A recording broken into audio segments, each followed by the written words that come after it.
Hello, welcome to the interview here on France 24. Well, a former U.S. ambassador to Baku, the capital of Azerbaijan, once described the Caucasus nation as and this is a quote, a very small country on a very significant piece of real estate. Now, few would disagree. It might lack access to any ocean, but Azerbaijan is perched on the Caspian Sea. That's a source of tremendous oil wealth that has lured Western investors and also made the country a pivotal conduit for energy supplies to Europe. Now, lucky geography has also made Azerbaijan a transit point for U.S. troops and equipment en route to Afghanistan, and it's boosted Azerbaijan's status as a strategic U.S. ally. But there's a flip side of this success story, and critics say it's a regime that's also engaged in corruption, sometimes even election rigging, and that there have been efforts to clamp down on the political opposition. Now, there's also the so-called frozen conflict with Nagorno-Karabakh. That's a predominantly Armenian enclave within Azerbaijan over which a bloody war was fought 20 years ago, and where peace, even today, remains elusive. Now, my guest here in the studios is Azerbaijan's foreign minister, Elmar Mammadyarov. Thank you very much for being here. You're laughing because I probably still got your name wrong. We practiced before going on air. Welcome to the show. You recently said in a speech you gave that you see Azerbaijan as having the potential to be a bridge builder in the region, as being a peace promoter. Yet at home, you've been unable still to resolve this Nagorno-Karabakh conflict 19 years after the ceasefire was signed in 1994.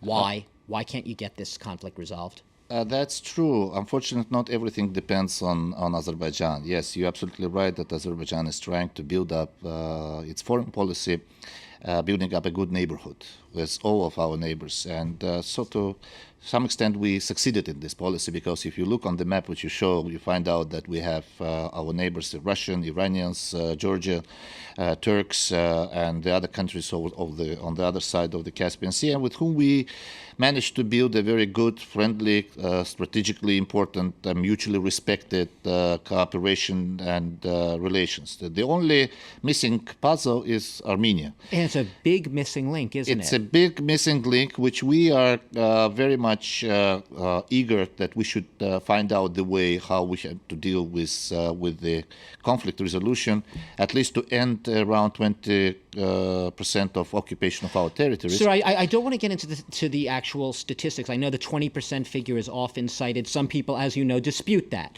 What is clear, and correct me if I'm wrong, is Azerbaijan does not recognize Nagorno-Karabakh in any independent status. You consider it occupied territory. Yes, no one is recognized it as an independent entity, including Armenia themselves.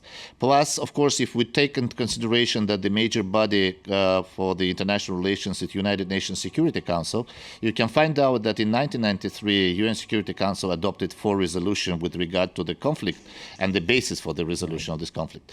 And it's all 4 resolutions is clearly indicated that Karabakh is part of Azerbaijan, territorial integrity, sovereignty, and inadmissibility of internationally recognized borders. So within this, what we're trying to reach is that at least the most hectic and the most problematic issue for the conflict resolution, the presence of Armenian troops on the soil of Azerbaijan with notorious ethnic cleansing of all occupied territories. Ethnic cleansing, obviously, we're once again getting to difficult territory there. That's a very charged term when you're using that term. I want to ask you, though, the reality is this is a predominantly Armenian territory right now. What can you do? You can't just kick them all out. They consider it their home. That's exactly what we're saying, that we consider the people of Armenian region who are living in Nagorno-Karabakh, who are still there, as the citizens of Azerbaijan, with all appropriate approach to them. And despite that, even if we were trying to explain to Armenians that they were trying to use the international principle of self-determination, we're saying just yes, but it doesn't mean that you violently can interrupt the principle of territorial integrity. Besides that, in Nagorno-Karabakh, there was a population of around 25% or almost 40,000 who used to be of Azerbaijani region. And these people should return back. And this is the question of what we call internally displaced persons Absolutely. and refugees. Meanwhile, the reality is we do have, for better or worse, a new generation growing up, kids in their teens or 20s, who are looking at Azerbaijani is looking across trenches and barbed wire at Azeris. There's hatred already in their hearts. Besides that, this is one of the issue which is always playing a very important role psychologically. But on the other hand, you see just a few probably knows that it's not only Nagorno-Karabakh itself, but it's also 7 adjacent territories beyond of Nagorno-Karabakh administrative borders, where never ever even single Armenian used to live, which totally now under occupation. Which you consider, you say they occupied it, it's totally, those regions. of course, there's no doubts of that, but it's including the position of the international community of that. But what we're suggesting is let's address this issue step by step. Let's clean the table of negotiations from the issues which can hamper the peace and stability in the region. Which means that if the Armenians will agree to withdraw their troops from surrounding areas, that will allow us not only open communications, return of IDPs, peacekeeping monitors, security, addressing of security concerns, and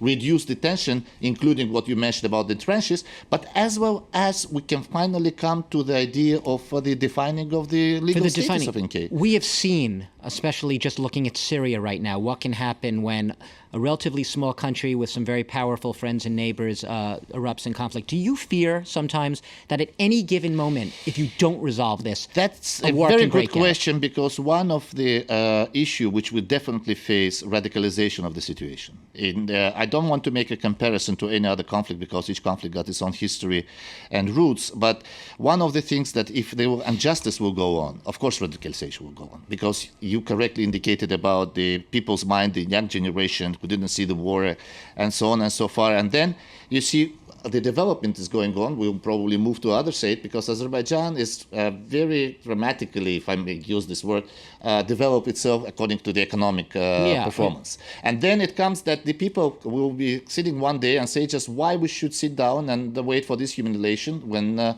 humiliation that's reduced, let's ourselves solve this issue. Let me change track a little bit, talking about development. You were one of the fastest growing economies in the world just a few years ago. You used to supply half the world's oil in the early 20th century. Azerbaijan is famous for its oil wealth. And you have a big pipeline that now runs from Azerbaijan via Georgia to a port on the Turkish port, Eastern Mediterranean.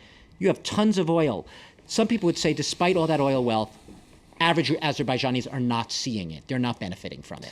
Which is a little bit overplayed. I believe that the average of Azerbaijan is those who are traveling and visiting Azerbaijan can find out that there is a tremendous changes in the landscape. Not only Baku as a capital, but as well as the regions are rebuilding.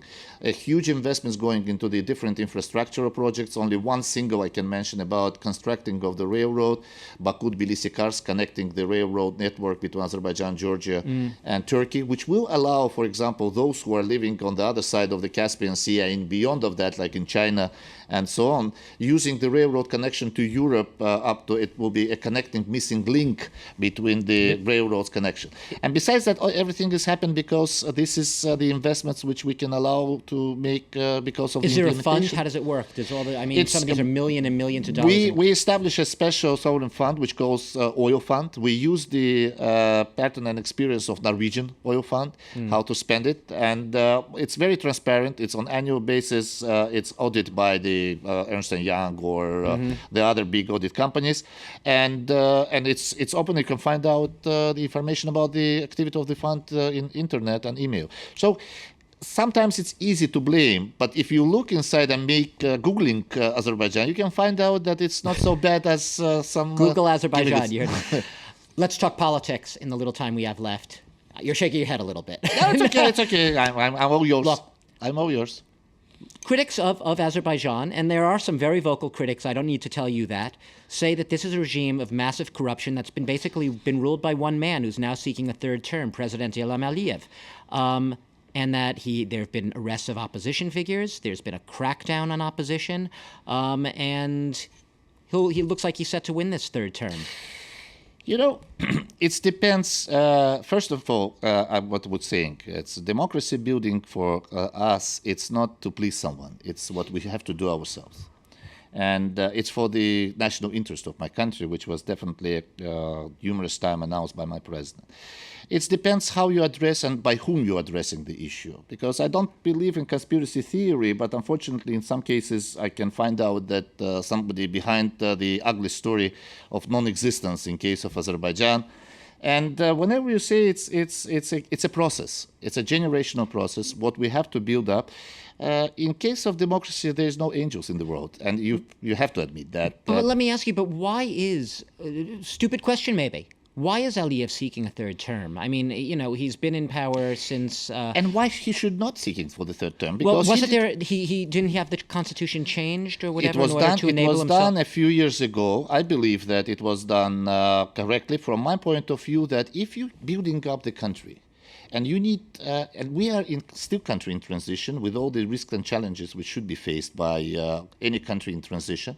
And if you just promote through the last 10 years a stability in the country, which allow not only economic performance, but as well as building up the whole social... Stability, I would perhaps suggest you or put to you also, some people would say fresh blood at a certain point is needed. I want to note for our viewers, I'll give you the last word on this briefly. President Aliyev recently signed a law making it a crime to post defamatory and offensive views on the internet, punishable by up to 3 years in prison. That was a law. That's on the books. But it's not only in our case, by the way. Some other countries did it the same. But on the other hand, because we are not only doing... What's he scared of? He's been in power... But it's not a scary one, because we have probably the most open internet and social media in the entire region, including the all post-Soviet countries.